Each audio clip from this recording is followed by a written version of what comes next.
नमस्कार, news portal to drink पर आपका स्वागत है। आर्थिक अपराध इकाई यानी इकोनॉमिक ऑफेंस यूनिट के द्वारा ग्रामीण कार्य विभाग के अधीक्षण अभियंता विनोद राय के यहाँ पटना सहित अन्य ठिकानों पर छापामारी ने राज्य के राजनीतिक गलियारे में हंगामा खड़ा कर दिया है। नेता प्रतिपक्ष तेजस्वी यादव ने कहा है कि यह एक झलक है बिहार में अरबों रुपए के घोटाले का।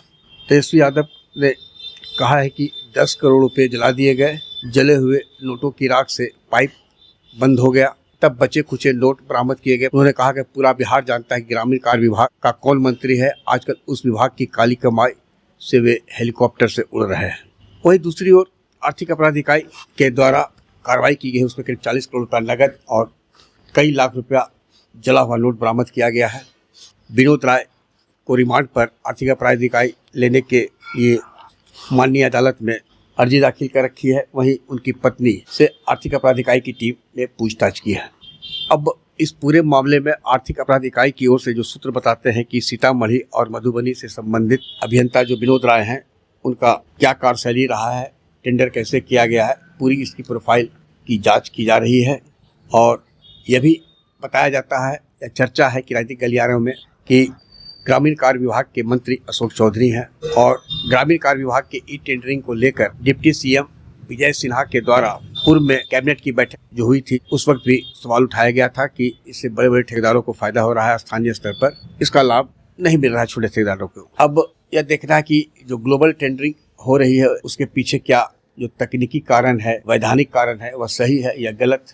यानी यदि जाँच हुई तो तय है कि इस मामले में इनकम टैक्स के साथ साथ ईडी की भी एंट्री तय है। और जिस कैबिनेट में मंत्रियों के बीच खींचतान है, आरोप प्रत्यारोप एक दूसरे पर लगाया जा रहा है, तो कहीं ना कहीं यदि मामला ईडी में चला गया, स्वतः ईडी तो ऐसे भी उम्मीद की जा रही है कि यह मामले को टेकअप करेगी, क्योंकि बहुत हेवी रिकवरी है और पूरे देश की मीडिया में यह छापामारी चर्चा का विषय बन गया था जब नेशनल मीडिया में यह चर्चा होने लगी कि लाखों रुपया का नोट जलाया गया। इस कार्रवाई से इतना तय है कि ग्रामीण कार्य विभाग अब केंद्र बिंदु में है। जाहिर है इसके बाद मंत्री से लेकर विभागीय अधिकारी टेंडरिंग का जो प्रक्रिया है, ग्लोबल टेंडरिंग, यह जांच के घेरे में आएगा, यह भी तय है। और ईडी की एंट्री हुई तो कई राजनेता से लेकर अधिकारियों की रातों की नींद तो उड़ेगी, यह भी तय है। और कईयों को कोर्ट कचहरी से लेकर ईडी और ईओयू की दफ्तर का चक्कर लगाते हुए भविष्य में देखा जा सकता है। आग्रह है कि इस वीडियो के लिंक को लाइक, शेयर, सब्सक्राइब अवश्य करें। धन्यवाद।